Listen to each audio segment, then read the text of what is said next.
నమస్తే, నేను మీ డాక్టర్ సూరి రఘురామ్. పేను కొరుకుడు సమస్య. అసలు ఆ పేరుకి ఆ రోగానికి ఏ మాత్రం సంబంధం లేని విచిత్రమైన ప్రాబ్లం ఇది. కొంతమంది పేషెంట్లు అయితే మా దగ్గరికి వచ్చి మరి అడుగుతూ ఉంటారు, సార్ మీ దగ్గర పేలకి మందు ఉందా అంటూ ఉంటారు. దేనికమ్మా అని అడిగితే ఇలా పేను కొరుకుడు వచ్చింది సార్, అందుకోసం రాసుకోవడానికి అని. అసలు పేలకి ఈ పేను కొరుకుడు ప్రాబ్లంకి ఏ విధమైన సంబంధం లేదు. మరి ఆ పేరు ఎందుకు పెట్టారో ఎవరు పెట్టారో కానీ అసలు పేలు జుట్టును ఎందుకు కొరుకుతాయి? వాటికి ఏం పని లేదా? మనలాగా మనిషిలాగా మన సొంత హ్యాబిటేట్ని, అంటే మనం ఉండే ప్లేస్ని మనమే పాడు చేసుకుని చెట్లు మనం కొట్టేసుకున్నట్టు వాటి జీవన స్థానాన్ని పాడు చేసుకో. కాబట్టి పేలకి పేను కొరుకుడికి ఏ సంబంధం లేదు. అసలు ఈ సమస్య ఏంటి? ఇది ఎందుకు వస్తుంది? దీని నుంచి బయటపడడం ఎలా? పిల్ల జల్లా తేడా లేదు, ఆడ మగ తేడా లేదు, ఎవరినైనా ఇబ్బంది పెట్టే చాలా బాధాకరమైన సమస్య ఇది. సుమారుగా ఒక అంచనా ప్రకారం ప్రపంచవ్యాప్తంగా 15 నుంచి 20 కోట్ల మంది ఈ సమస్యతో బాధపడుతున్నారు. ఏమవుతుంది సమస్య? అసలు ఇలా ఎందుకు జరుగుతుంటుంది? చక్కగా నీట్గా బట్టతలు వచ్చినట్టుగా ప్యాచెస్ లాగా జుట్టంతా ఎందుకు రాలిపోతూ ఉంటుంది? దీనికి కారణం ఏంటి? అలా చేయడానికి దోహదం పడుతున్న పరిస్థితులు ఏంటి? ఏదో బయట నుంచి ఇన్ఫెక్షనో మరోటో వచ్చి ఇలా మన జుట్టుని పాడు చేయదు. ఈ కంప్లైంట్ ఒక విచిత్రమైన ప్రాబ్లం. మనకి మా శరీరంలో రోగనిరోధక శక్తి ఉంటుంది. ఈ రోగనిరోధక శక్తి బయట నుంచి వచ్చే బ్యాక్టీరియాని, వైరస్ని, వీటిని గుర్తించి ఇమీడియట్గా వాటి మీద దాడి చేసి వాటిని చంపుతూ ఉంటాయి. రేర్ కేసెస్లో మన రోగనిరోధక వ్యవస్థ బయట నుంచి వచ్చే బ్యాక్టీరియాని, వైరస్ని గుర్తించడంలో పొరపడి మన శరీరంలోని సొంత కణాలని అది బ్యాక్టీరియాగా, వైరస్గా భ్రమపడి దాని మీద దాడి చేస్తూ ఉంటుంది. ఉదాహరణకి ఇందిరాగాంధీని కాపాడడం కోసం ఆవిడ పెట్టుకున్న సెక్యూరిటీయే ఆవిడని చంపేసినట్టు అనమాట. మన సొంత రోగనిరోధక శక్తి మన శరీరంలోని ఏ అవయవానైనా అలా ధ్వంసం చేయొచ్చు. ఈ పర్టికులర్ కంప్లైంట్లో ఏమవుతుందంటే జుట్టుకి సంబంధించిన కుదుళ్ళ యొక్క ప్రోటీన్ని మన రోగనిరోధక శక్తి బ్యాక్టీరియా లేదా వైరస్కి సంబంధించిన ప్రోటీన్గా భ్రమపడి దాని మీద దాడి చేస్తుంది ఉన్నట్టుండి. సో ఈ దాడి జరిగేసరికి ఆ జుట్టు కుదుళ్ళు ఏమవుతాయి? తీవ్రమైన వాపుకు గురవుతాయి. దాంతో అవి వాటి సామర్థ్యం తగ్గిపోయి క్రమేపీ ఆ కుదుళ్ళు కుచించుకుపోయి దాంట్లోంచి రావాల్సిన జుట్టు రావడం అనేది నిలిచిపోతుంది, ఆగిపోతుంది. సో ఆ ప్రాంతం అంతా కూడా జుట్టు రహితంగా మారిపోతూ ఉంటుంది. సో ఇలాగా ఒక పర్టికులర్ ప్లేస్ మీదే, ఒక పర్టికులర్ పార్ట్ మీద 1 సెంటీమీటర్ లేదా 2 సెంటీమీటర్స్ జాగా మీద దాడి జరగవచ్చు, లేదా ఎక్కువ ప్లేసెస్లో దాడి జరగచ్చు, మొత్తం జుట్టు మీద మొత్తానికి దాడి జరగచ్చు. సో దీన్ని బట్టి మనం ఈ సమస్య ఎంత తీవ్రంగా వచ్చిందనేది అంచనా వేస్తూ ఉంటాం. సో ఈ రోగనిరోధక దాడి జరిగితే జుట్టు ఎక్కడ పాడవుతుంది? ఎక్కువ శాతం మందిలో ఈ తల దగ్గర ఈ ప్యాచెస్ వస్తూ ఉంటాయి. తలలోని జుట్టు పైన ఈ రోగనిరోధక శక్తి దాడి అనేది జరుగుతూ ఉంటుంది. సో తలతో పాటుగా గెడ్డం దగ్గర కూడా జరగవచ్చు, మీసం దగ్గర జరగవచ్చు. అరుదుగా చాలా రేర్ కేసెస్లో చేతులు, ఇతర అవయవాల మీద కూడా శరీరంలో ఎక్కడైనా ఆ మాటకు వస్తే ఈ రోగనిరోధక శక్తి దాడి జరిగి అక్కడ జుట్టు ఆ కుదుళ్ళు అనేవి పాడే జుట్టు లేని విధంగా ఆ పార్ట్ అనేది తయారవుతూ ఉంటుంది.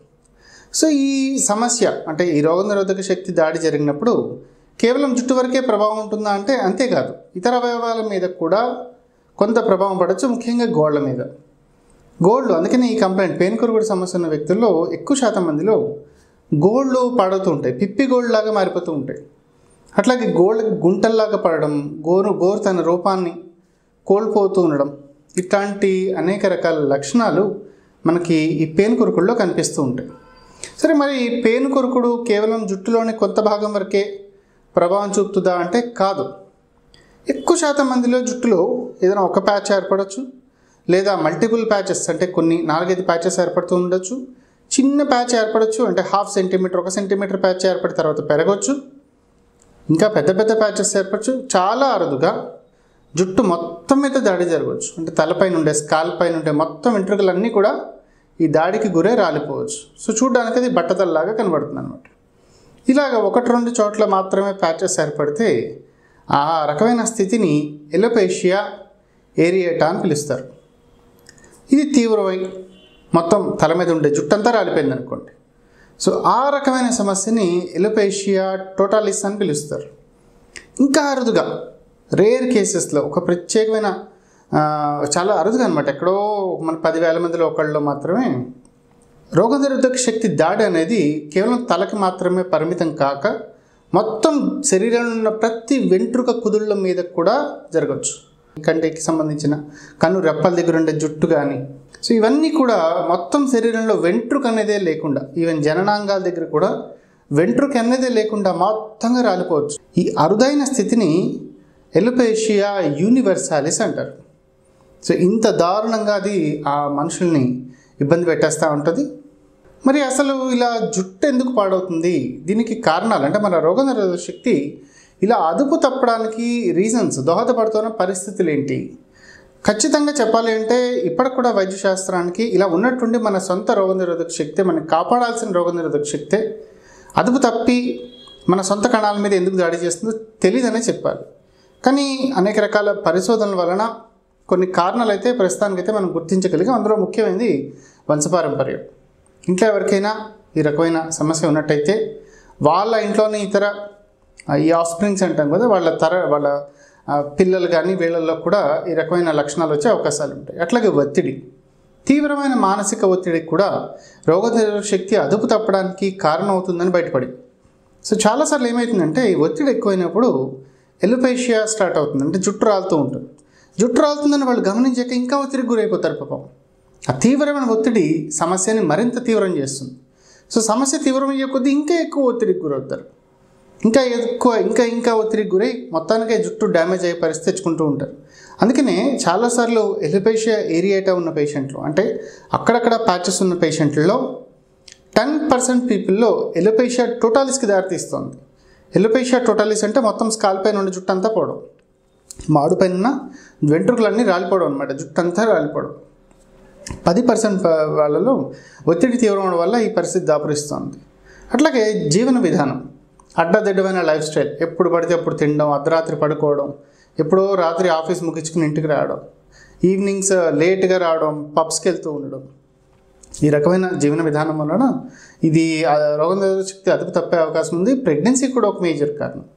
కడుపుతో ఉన్నప్పుడు అనేక రకాల మానసిక ఒత్తిడికి గురవుతూ ఉంటారు హార్మోన్ మార్పుల వలన. సో ఇది కూడా కొన్నిసార్లు ఎలోపేషియాకి దారితీస్తుంది. అందుకనే ప్రెగ్నెంట్గా ఉన్నప్పుడు ఈ ప్రాబ్లం అనేది చాలామంది ఆడవాళ్ళలో కనిపిస్తూ ఉంటుంది. వైరల్ ఇన్ఫెక్షన్స్ వచ్చినప్పుడు మన శరీరంలోని రోగనిరోధక వ్యవస్థ తీవ్రంగా చైతన్యం అవుతుంది ఆ వైరస్ని ఎదుర్కోవడానికి. కానీ ఆ ప్రాసెస్లో అది కొన్నిసార్లు అదుపు తప్పి మన సొంత కణాల మీద దాడి చేయడం జరుగుతుంది. అందుకని మీరు గమనిస్తే కోవిడ్ కానీ లేదా డెంగ్యూ లాంటి ప్రమాదకరమైన వైరస్ దాడి జరిగినప్పుడు కొంతమందిలో ఈ ఎలోపేషియా లక్షణాలు అనేవి కనబడేవి. ఇవే కాకుండా కొన్ని రకాల పౌష్టికాహార లోపం, సరైన ఆహారం తీసుకోకుండా ఏదో కడుపు నింపుకున్నామని జంక్ ఫుడ్ అంతా తినేసి బతికేస్తున్న వాళ్ళల్లో కొన్నిసార్లు ఈ ప్రాబ్లం కనిపిస్తూ ఉంటుంది. ముఖ్యంగా తినే ఆహారంలో జింక్ సరిపడినంత లేకపోయినా, ఐరన్ పదార్థాలు సరిపడా లేకపోయినా, బయోటిన్, ఫోలిక్ యాసిడ్ ఇవి సరిగ్గా లేకపోయినా కూడా వాళ్ళల్లో పౌష్టికాహార లోపం వలన ఈ ప్రాబ్లం అనేది తలెత్తుతున్నట్టు బయటపడి. ఇక్కడ మీరు కొన్ని ముఖ్యమైన విషయాలు గుర్తుపెట్టుకోవాలి. ఏంటంటే బట్టతల వేరు, ఎలోపేషియా వేరు. బట్టతల అనేది మనకి రోగనిరోధక వ్యవస్థతో ఏ సంబంధం లేదు. జెనెటికల్గా మన శరీరంలోని హార్మోన్ వ్యవస్థ కుదుళ్లపైన నెగిటివ్ ప్రభావం పడడం వలన క్రమేపీ వచ్చే సమస్య బట్టతల. అది వయసు రీత్యా ఒక ఏజ్ దాటిన తర్వాత మొదలవుతుంది, దానికి పెద్దగా చికిత్స లేదనే చెప్పాలి. కానీ ఎలోపేషియా అలా కాదు. బట్టతల శాశ్వత సమస్య అయితే ఎలోపేషియా అనేది చాలా తాత్కాలిక సమస్య. కొంతమంది రెండు ఒకటే అనుకుంటూ ఉంటారు, కాదు. అట్లాగే ఎలోపేషియా సమస్య అనేది అంటువ్యాధి కాదు.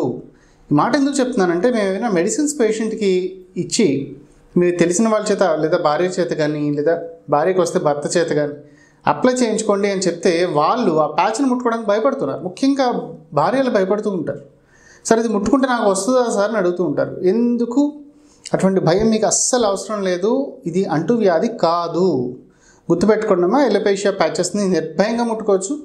అది ముట్టుకోవడం వల్ల ఒకరి నుంచి ఒకరికి వచ్చే అవకాశం లేదు. ఎందుకంటే దీంట్లో ఏమి ఇన్ఫెక్షన్ ఏమి ఉండదు. వాళ్ళ శరీరంలోని దోషం వల్ల వచ్చిన ప్రాబ్లం కాబట్టి ముట్టుకోవడం వల్ల వచ్చిన అపాయం ఏమీ లేదు, నిర్భయంగా ముట్టుకోవచ్చు. సరే, మరి ఈ సమస్యలో డాక్టర్ని కలవాలా దానికి అదిగా పరిష్కారం అవుతుందా? ఎక్కువ శాతం మందిలో ఎలోపేషియా సమస్య అనేది తాత్కాలిక ప్రాబ్లంగానే ఉంటుంది. కాబట్టి మీరు జుట్టు రాలిపోయినా కూడా మీరు ఏ రకమైన ట్రీట్మెంట్ తీసుకోకుండా కొద్దిపాటు రెస్ట్ ఇచ్చి ప్రశాంతత ఉండేలాగా, మనసు తేలిగ్గా ఉండేలాగా చూసుకోగలిగితే 2-3 నెలల్లోనే జుట్టు దానంతటదే వచ్చేస్తూ ఉంటుంది. అట్లా వస్తే మీరు డాక్టర్ దగ్గరికి వెళ్ళాల్సిన పని లేదు. మళ్ళీ కొంతమందిలో ఎప్పుడైనా మళ్ళీ రాలొచ్చు, జీవితంలో ఒకసారే రాలి మళ్ళీ జుట్టు వచ్చేసి మళ్ళీ సమస్య అనేది కనబడకపోవచ్చు. అట్లా చాలాసార్లు జరుగుతుంది. సో కాబట్టి ఎలోపేషియా ఏరియేటా లాంటి ప్రాబ్లమ్స్ వచ్చినప్పుడు మీరు డాక్టర్ని కలవడం అయితే కంపల్సరీ కాదు. కానీ 90 రోజులు దాటినా కూడా ప్యాచ్లో ఇంకా జుట్టు రాలేదనుకోండి, అప్పుడు ఖచ్చితంగా మీరు ఒకసారి డాక్టర్ని కలవాలి. అట్లాగే అదొకటే కాదు, సమస్య తీవ్రంగా ఉండడం. ఉదాహరణకి అక్కడ జుట్టు రాలిపోవడం ఒకటే కాకుండా ఆ ప్లేస్ ఎర్రగా మారిపోవడం, అక్కడ తెల్లటి మచ్చలు వస్తూ ఉండడం, పూర్తిగా ఆ ప్రాంతంలో తీవ్రమైన మంట, దురద లాంటి లక్షణాలు కలుగుతూ ఉండడం, పొట్టులాగా రాలుతూ ఉండడం, కొంతమందిలో అక్కడ చేప పొలుసుల్లాగా ఏర్పడుతూ ఉండడం, దాంతోపాటు శరీరంలో ఇతర అవయవాల్లో చర్మం మీద కానీ ఎక్కడైనా ఈ పొలుసులు లాంటి సమస్య వస్తూ ఉండడం, ఇట్లాంటి గనక మీరు గమనిస్తే ఖచ్చితంగా డాక్టర్ని కలిసి అసలు ఇదేంటి, దీని ట్రీట్మెంట్ ఏంటి అనేది నిర్ధారించుకుని మెడిసిన్స్ వాడుకోవడం మంచిది. మీకు మీరుగా ప్రయోగాలు చేయడం అస్సలు శ్రేయస్కరం కాదు. సరే, మరి దీన్ని టెస్ట్లు ఏంటి? ఎక్కువ శాతం ఎలోపేషియా కేసెస్లో మాకు టెస్టులతో అయితే పని లేదు. సమస్యను జాగ్రత్తగా గమనిస్తే, అనుభవం ఏ డాక్టర్ అయినా సరే జాగ్రత్తగా సమస్యను గమనిస్తే ఈజీగానే చెప్పేయగలరు. కానీ కొన్నిసార్లు ఇతర లక్షణాలు కూడా ఏమైనా ఉంటే వాటితో పాటు దీన్ని కలిపి మనం చెక్ చేసుకోవడం కోసం బయాప్సీ టెస్ట్, స్కిన్ బయాప్సీ అవసరం పడుతూ ఉంటుంది. కొన్ని రకాల బ్లడ్ టెస్టులు కూడా అవసరం పడుతూ ఉంటాయి. అవి ఇది ఖచ్చితంగా అని చెప్పలేం, ఎందుకంటే పేషెంట్ లక్షణాలు బట్టి వాటిని డిసైడ్ చేసుకుని చేయించుకుంటూ ఉంటాం. సో దీని ద్వారా సమస్య ఎలోపేషియానా లేదా మరి ఇంకేదైనా సమస్యలో ఇది భాగమా అనేది మనం కన్ఫర్మ్ చేసుకోవచ్చు. మరి చికిత్స విషయానికి వస్తే ఈ ఎలోపేషియా సమస్యకి ప్రస్తుతానికి చాలామంది డెర్మటాలజిస్టుల దగ్గరికి వెళ్తూ ఉంటారు. దురదృష్టవశాత్తు దీనికి ఎలోపతిలో సరైన చికిత్స లేదనే చెప్పాలి. కేవలం కార్టికోస్టెరాయిడ్ అప్లికేషన్స్ ఇస్తూ ఉంటారు. అది కూడా ఇంజెక్షన్ రూపంలో ఆ ప్యాచ్ ఉన్న ప్లేస్లో ఆ కార్టికోస్టెరాయిడ్ ఇంజెక్షన్స్ చేస్తూ ఉంటారు, లేదా టాపికల్స్ అంటే పైన అప్లై చేసే ఆయింట్మెంట్స్ లాగా, క్రీమ్స్ లాగా స్టెరాయిడ్స్ని వాడుతూ ఉంటారు. ఇవి యూజ్ చేసినప్పుడు జుట్టు వచ్చినా కూడా ఆపిన తర్వాత మళ్ళీ సమస్య మొదలవుతుంది. కొంతమందిలో ఆపిన తర్వాత విత్డ్రా చేశాక మొదటి కంటే సమస్య తీవ్రం అవుతుంది. పోనీ అప్లై చేస్తూ ఉంటే బాగానే ఉంటుంది కదా అంటే, ఇది అప్లై చేస్తూ ఉంటే సైడ్ ఎఫెక్ట్స్ వస్తున్నాయి. సో ఇది ఖచ్చితంగా చెప్పాలంటే దీనికి పరిష్కారం కాదని అనుకోవాలి. మరి దీనికి ఆయుర్వేద చికిత్సా విధానంలో ఎలాంటి ఆప్షన్స్ ఉన్నాయి? ఆయుర్వేదిక చికిత్సా విధానంలో దీనికి చాలా చాలా చక్కటి ఆప్షన్స్ అయితే అందుబాటులో ఉన్నాయి. వీటిని మనం కేటగరైజ్ చేసి చూడాలి. ఉదాహరణకి ఇక్కడ మనకున్న ఇబ్బందులు 4 రకాలుగా ఉంటాయి. ఒకటి, రోగనిరోధక శక్తి అదుపు తప్పి జుట్టు కుదుళ్ళు చచ్చిపడిపోవడం ఫస్ట్ సమస్య. 2, జుట్టు వచ్చినా కూడా మళ్ళీ పాత స్థితికి అది ఎదగాలి, నార్మల్ జుట్టులో కలిసిపోవాలి, అంతవరకు జుట్టు పెంచేలాగా చూడాలి. అట్లాగే ఈ సమస్య మూలం ఏంటి? ఒత్తిడి. మేజర్ కారణం ఒత్తిడి. ఒత్తిడిని జయించాలి. తర్వాత శరీరం లోపల ఈ రోగనిరోధక శక్తి గందరగోళం అవడం అనే ఫినామినాన్, ఆ లక్షణాన్ని మనం ఆపాలి. ఇలా 4 రకాలుగా కేటగరైజ్ చేసి చూసి దీన్ని మెడిసిన్స్ అనేది మనం ప్రిస్క్రైబ్ చేస్తూ ఉంటాం. ఎందుకంటే దీంట్లో ఏదో ఒక రకంగా జుట్టు వరకే మనం పరిమితమై ట్రీట్మెంట్ చేసేస్తే అప్పటికప్పుడు తాత్కాలికంగా జుట్టు వచ్చి మీరు సాటిస్ఫై అయినా కూడా మళ్ళీ 2-3 నెలల్లో సమస్య మొదటికి వచ్చేస్తుంది. సో మీ సంతోషం అనేది ఎక్కువ కాలం నిలవదు. సో దీనికి మనం కేటగరైజ్ చేసి చూసి సమస్యను అన్ని కోణాల్లో ఎదుర్కొంటేనే దీని నుంచి మనం చక్కటి పరిష్కారం అనేది పొందొచ్చు. అందులో ఫస్ట్ది, చచ్చుబడిపోయిన కుదుళ్ళని ప్రేరేపించడం ఎలా? దీనికి ఆయుర్వేదిక్లో 2 సింపుల్ చిట్కాలు ఉన్నాయి. అందులో ఒకటి, మహామరీచాది తైలం. మీకు దాదాపుగా మీరు యూజ్ చేసుకోవచ్చు, ఆయుర్వేదిక్ షాప్స్లో దొరుకుతుంది. మహామరీచాది తైలం తెచ్చుకోండి, ఎక్కువ అవసరం లేదు, ఒక 50 ml కూడా ఎక్కువే దీనికి. అట్లాగే మిరియాల పొడి, మంచి హై క్వాలిటీ మిరియాలు కనుక ఉంటే వాటిని పౌడర్ చేసుకుని జస్ట్ ఒక 1/2 స్పూన్ అందుబాటులో ఉంచుకోండి. సో రెండింటితో ఏం చేయాలంటే ఎక్కడైతే ఎలోపేషియా ప్యాచ్ ఉందో ఆ ప్లేస్లో ఒక చిటికడు మిరియాలు కూడా అలా జల్లి మహామరీచాది తైలం తీసుకుని చిన్న కాటన్ స్వాబ్తో ఆయిల్ కాటన్ స్వాబ్ పైన వేసి ఎక్కడైతే మనం ఆ ప్యాచ్ ఉందో మిరియాల పొడి జల్లేమో ఆ ప్లేస్లో గట్టిగా రుద్దండి. గట్టిగా అంటే మరీ గట్టిగా కాదు, కొంచెం రఫ్గానే రుద్దాలి. అట్లాగా ఒకసారి రుద్ది జస్ట్ ఒక 1 minute 2 minutes ఇంక వదిలేయాలి. తర్వాత రోజు మీరు ఏమీ చేయకుండా అట్లా ప్యాచ్ని వదిలేయండి. మళ్ళీ రెండో రోజు సేమ్ ప్రాసెస్, కొద్దిగా చిటికెడు మిరియాల పొడి జల్లి మహామారిచాది తైలంతో రుద్దాలి. ఇలా ఆల్టర్నేట్గా మీరు చేస్తూ ఉంటే క్రమేపీ అక్కడ మనకి హెయిర్ ఫాలికల్స్ ఎదగడం కనిపిస్తూ ఉంటుంది. అంటే జుట్టు కొద్దిగా పెరుగుతుందన్నమాట రాలిపోయిన చోట. ఒక్కసారి జుట్టు కనుక మీరు పెరగడం గమనిస్తే ఇంక అక్కడితో ఈ మిరియాల పొడి అనేది అప్లై చేయకూడదు. కేవలం మహామారిచాది తైలం సాఫ్ట్గా, ఇంతకుముందు గట్టిగా రుద్దాం కదా, ఇప్పుడు కేవలం పైన సాఫ్ట్గా అప్లై చేస్తూ ఉండాలి ప్యాచ్ దగ్గర. సో క్రమేపీ జుట్టు అనేది పెరగడం స్టార్ట్ అవుతుంది, నెమ్మదిగా అది గట్టిపడుతుంది. సో ఇది ఒక చిన్న చిట్కా, మిరియాల పొడి అలాగే మహామారిచాది తైలంతో. ఇది కాకుండా మరొక చక్కటి చిట్కా కూడా ఉంది, అది ఉల్లిపాయ వెల్లుల్లిపాయ రసం. ఈ ఉల్లిపాయ వెల్లుల్లిపాయ రసాన్ని కొంతమంది అప్లై చేస్తూ ఉంటారు, కానీ దీన్ని మనం ఆయిల్ లాగా మార్చుకుంటే అప్లై చేయడం సులువు, కొంత రిజల్ట్ కూడా బాగుంది. ఏం చేయాలి అంటే ఒక 100 grams 100 ml ఈ నువ్వుల నూనె కానీ లేదా కొబ్బరి నూనె కానీ తీసుకోండి. ఈ 100 ml నువ్వుల నూనె ఒక మందపాటి బౌల్లో వేసి దాంట్లో ఒక 100 ml ఉల్లిపాయ రసం, 50 ml వెల్లుల్లి రసం 2 పోసి ఆయిల్ ఈ 2 రకాల రసాలు కలుపుతూ స్టవ్ మీద పెట్టి తక్కువ ఫ్లేమ్లో బాయిల్ చేస్తూ ఉండాలి. క్రమేపీ అది ఉడికి ఈ రసాలు 2 కూడా పూర్తిగా ఆవిరైపోయి కేవలం ఆయిల్ లాగా మిగులుతుంది, ఒక చిక్కగా ఆయిల్ లాగా మారుతుంది అన్నమాట. సో ఇది ఆయిల్ లాగా మారిన తర్వాత ఇంక దాంట్లో లిక్విడ్ క్వాంటిటీ ఏది లేదని నిర్ధారించుకున్న తర్వాత చల్లబడిన తర్వాత వడగట్టి ఈ లిక్విడ్ని ఒక బాటిల్లో పోసి మనం ప్రిజర్వ్ చేసుకోవాలి. ఈ లిక్విడ్ని మీకు ఎక్కడైతే ప్యాచ్ ఉందో ఆ ప్లేస్లో 2 పూట్ల ఖచ్చితంగా అప్లై చేస్తాం. మరీ గట్టిగా రుద్దకూడదు, కాటన్ స్వాబ్తో అప్లై చేయాలి.